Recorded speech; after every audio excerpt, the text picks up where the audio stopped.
Today was the first time I'd actually accepted the fact that all my brothers are gone. Barry Gibb is 79 now, and the life he's living today feels nothing like the glittering world people still associate with the Bee Gees.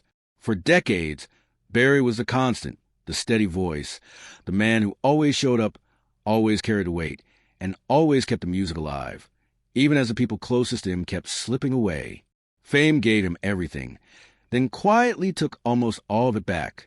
One by one, his brothers died, and the band that defined a generation became a memory he has to live with every single day.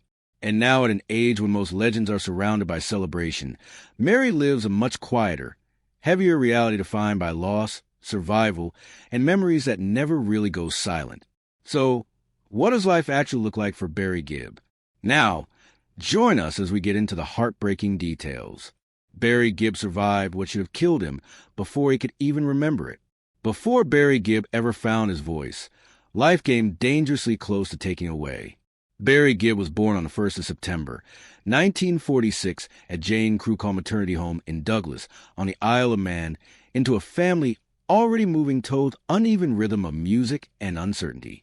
His father, Hugh Gibb, a drummer from Manchester, was rarely still, picking up work wherever hotel stages would have him.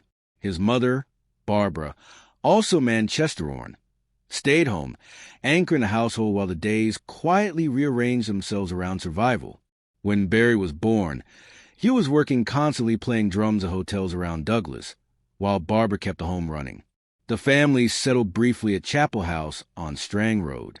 It was there before Barry even turned 2 that everything went wrong. A hot teapot set down for just a moment was close enough for small hands to reach. Barry knocked it over. The burns were catastrophic. He spent roughly 2.5 months in Noble's Hospital. The damage went far beyond surface wounds. Infection set in. Gangrene followed. At one point, doctor believed he had only minutes left to leave. Medical options were limited then. No skin grafts, no modern interventions, just endurance and chance. Barry would later explain that the most unsettling part wasn't the pain, but the absence. 2 full years of his early life were erased from memory. Hospital beds, recovery, fear, all gone. The knowledge of being burned existed somewhere inside him, but without images or sensation attached to it. Only scars remained, permanent and silent, proof of something his mind refused to replay. In 1949, the family moved again, this time to 50 St. Catherine's Drive. That December, the household changed overnight when twins Robin and Maurice were born. Barry was no longer alone at the center. When the twins were still small, the family relocated to Smeemedley Cottage in Spring Valley, another temporary stop in a childhood defined by movement. School came soon after. Barry started Braden School on the 4th of September 1951, just days after turning 5. In 1952, the family packed up once more, settling at 43, Snell Road in Willist, where they would stay for 2 years.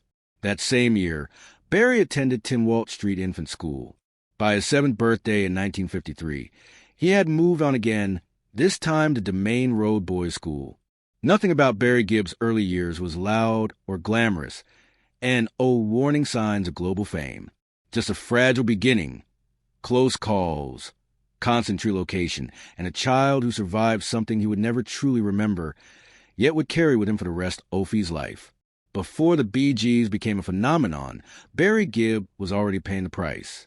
When the Gibb family moved back to Manchester in 1955, there was no sense of settling in. It was another adjustment, another attempt to land somewhere solid. Almost immediately, the brothers leaned toward music, not as a plan, but as instinct. They formed a skiffle group and called it the Rattlesnakes.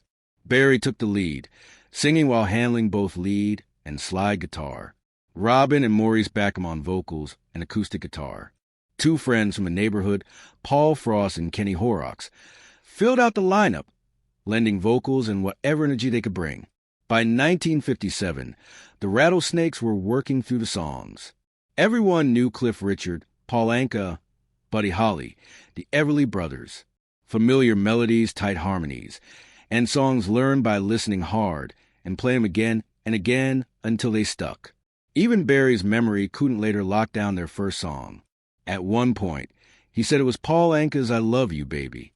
Years later, he remembered it as Wake Up Little Susie. Their first professional gig came on the 28th of December, 1957, at the Gaumont Cinema.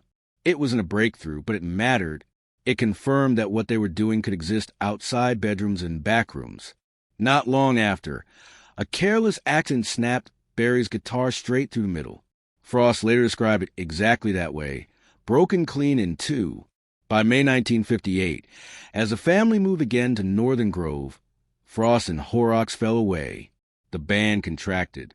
The brothers remained. They renamed themselves We Johnny Hayes and the Blue Cats and found a rhythm that kept them visible. Every Thursday night from 7 to 9, they played the minor 15 talent contest for under 15s at the Princess Club in Charlton. Same stage, same audience, same nerves. Week after week, they turned up learning how to perform, even when nothing was guaranteed. Then came the move that changed everything in early August 1958. The Gibb family boarded the Fair Sea in Southampton under an assisted migration scheme bound for Australia. It wasn't about adventure. It was about survival. Also aboard were Red Simons and the parents of a future pop star, though no one could have known how those lives would later intersect. At the time, it was just a long crossing and the way to starting over yet again. Australia offered no shortcuts. Money was tight, so the brothers sang wherever they could, including between races at the Redcliffe Speedway. It wasn't glamorous, but it paid the bills. That unlikely stage brought them to the attention of Bill Gates, a radio DJ who listened closely. He wasn't just impressed by their harmonies. He paid attention to Barry's original songs, including Let Me Love You and Underneath Thee, Starlight of Love. Gates asked for more material, and Barry kept writing. By September 1961, Barry quit school. There was no dramatic break, just a quiet decision that music had already won. The family moved to Surfer's Paradise, and the brothers spent the summers of 1961 and 1962 playing hotels and clubs across the Gold Coast. Long nights blended together. Applause came and went. By September 1962, Barry had enough confidence to audition songs for Cold Joy. At the start of 1963, the family relocated again, this time to Sydney, and the Bee Gees edged closer to something official. They signed with Festival Records, but were placed on its leaden imprint. Their first single, The Battle Off the Blue and the Gray, was written by Barry from 1963 through 1966. Every Bee Gees single carried his name. Other artists took notice quickly. In July 1963, Lonnie Lee recorded I'd Like to Leave If I May, often cited as the first rock and roll recording of a Barry Gibb song, even if radio preferred the flip side.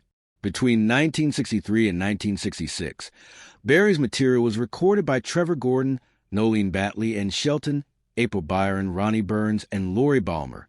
His song One Road climbed to number 2 on the New South Wales chart for Jimmy Little in 1964 and later appeared on the Kent Music Report.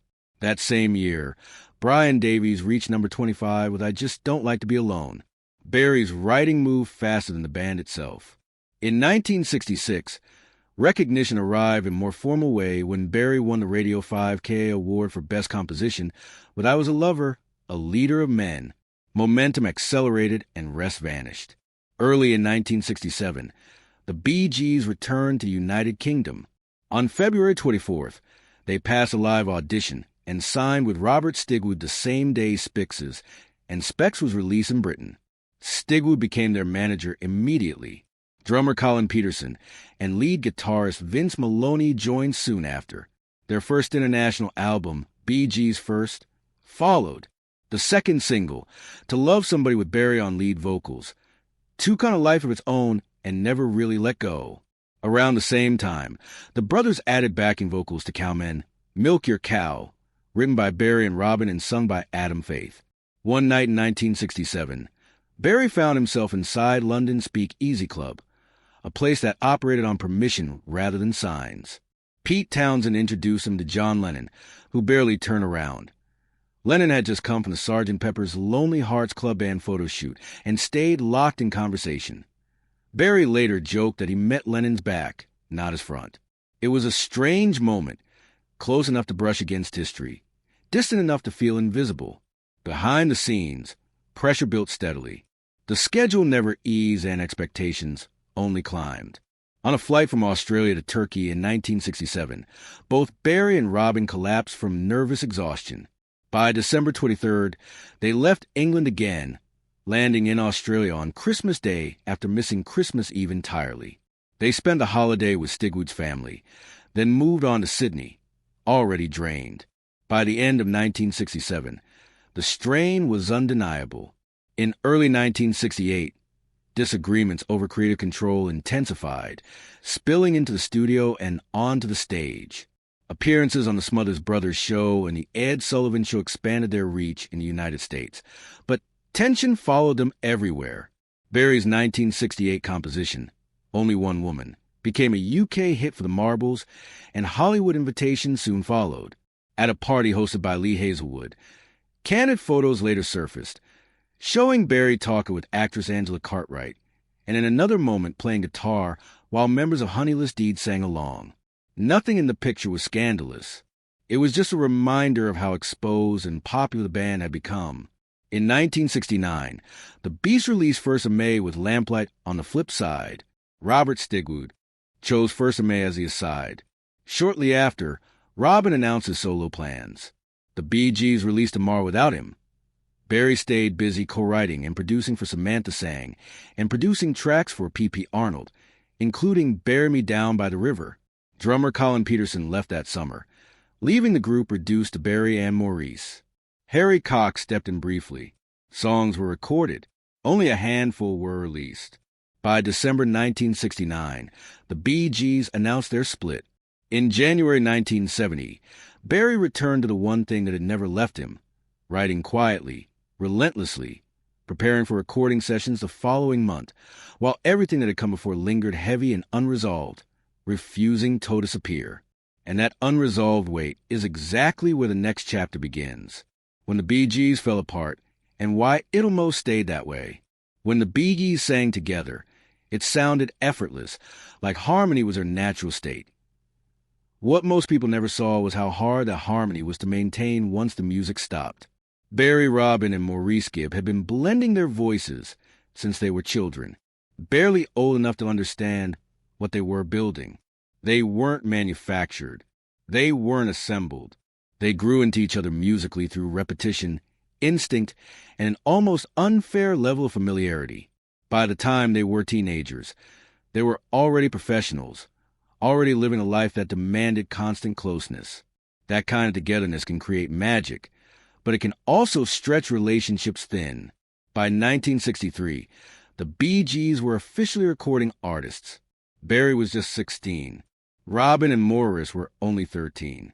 Long before their first single, they had already spent years rehearsing, performing, traveling, and dreaming together. Their bond was deep, but it was also unrelenting. There was no real separation between work and family. Everything overlapped inside the group. The work was divided in a way that looked fair on the surface. Songwriting was largely shared. Barry, as the eldest, had started writing earlier, so he often arrived with more material. Lead vocals moved back and forth, mainly between Barry and Robin out on record. It sounded balanced.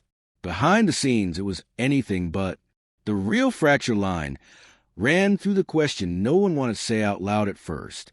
Who was the frontman? Robin had sung lead on Massachusetts, the song that gave the Bee Gees their first UK #1. That success mattered. It shifted perception not just outside the band, but inside it, too.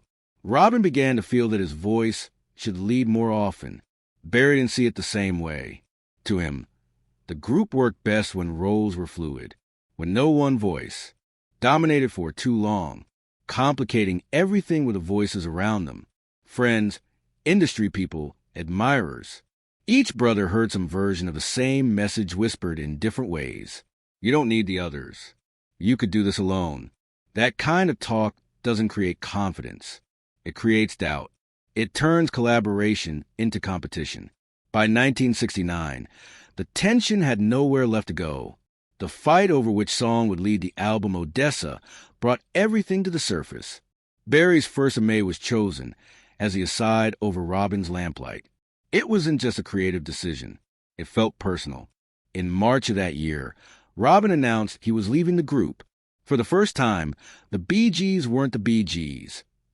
Barry and Maurice carried on as a duo, continuing under the same name, even recording the album Cucumber Castle without Robin taking part in the sessions at all. At the same time, Robin was planning his own future, convinced that stepping away was the only way Tobe heard. What followed wasn't freedom, it was distance. Robin released his solo album, Robin's Reign, in February 1970. It produced a UK #2 single, Saved by the Bell, but the album itself failed to come close to the impact of a Bee Gees release.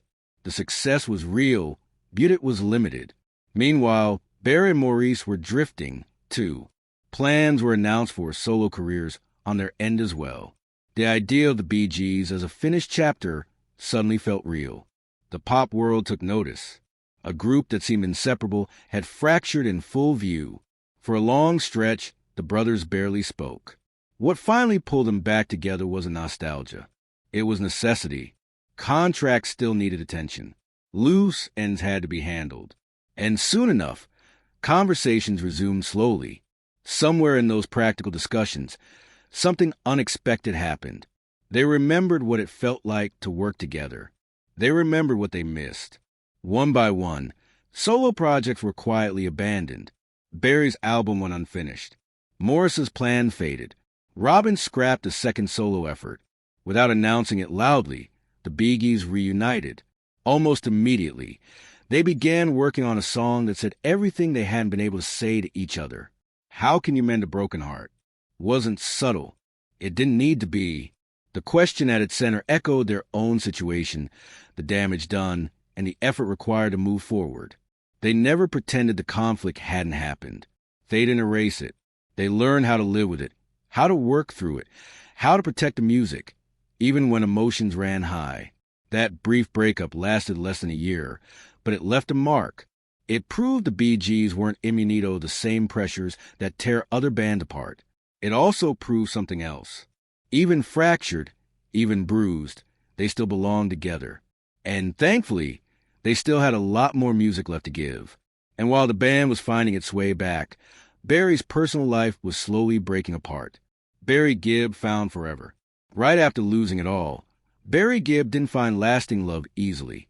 Before he found the woman who would stay, he learned how quickly things could fall apart. His first marriage came early. In August 1966, at just 19 years old, Barry Gibb married Maureen Bates. The timing alone said everything. Barry was young, famous, constantly moving, and still trying to understand who he was outside the music. The marriage itself did not last, and they separated by July 1970. At the time, Barry was living at Abbey House, close enough to Abbey Road Studios. That work never really stopped. Life kept moving, even as his marriage ended. 2 months later, everything changed. Barry first met Linda Gray in 1967 on the set of Top of the Pops in London. Linda was Miss Edinburgh, filling in as hostess of the week.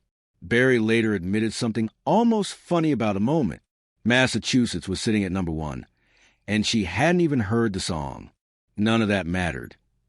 According to Barry, the connection was instant. No build-up, no hesitation, just a feeling that landed and stayed. He would later explain that they saw each other across the room, and something happened that didn't need explaining. And because Barry is Barry, the story doesn't stop there. Nearby, another studio was filming Doctor Who. At some point, they slipped into the Tisdale surrounded by dolls. They shared a quiet, unexpected moment. Not glamorous, not planned, just real. Years later, Barry still talked about that first meeting the same way. On Piers Morgan's Life Stories in 2017, he admitted to knew immediately. Not hoped, not guessed, knew. In his mind, Linda was a woman he would spend the rest of his life with. That certainty never left him. By September 1st, 1970, 3 years after they first met, Barry and Linda were married. The date mattered. It was also Barry's 24th birthday. His divorce from Maureen had been finalized just 2 months earlier. The timing wasn't messy, the IT was decisive. When Barry chose Linda, he didn't hesitate. From there, life didn't slow down, but it settled. 3 years into their marriage, Barry and Linda welcomed their first child. On December 1st, Stephen Thaddeus Crompton Gibb was born in London, later raised in Miami.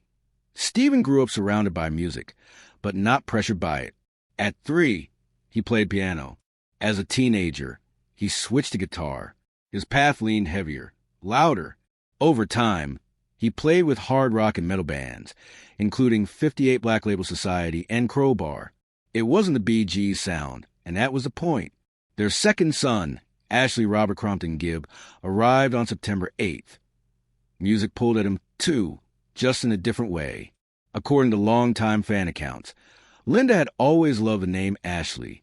His middle name came from Robert Stigwood, the man whose belief in the Beegs changed their lives.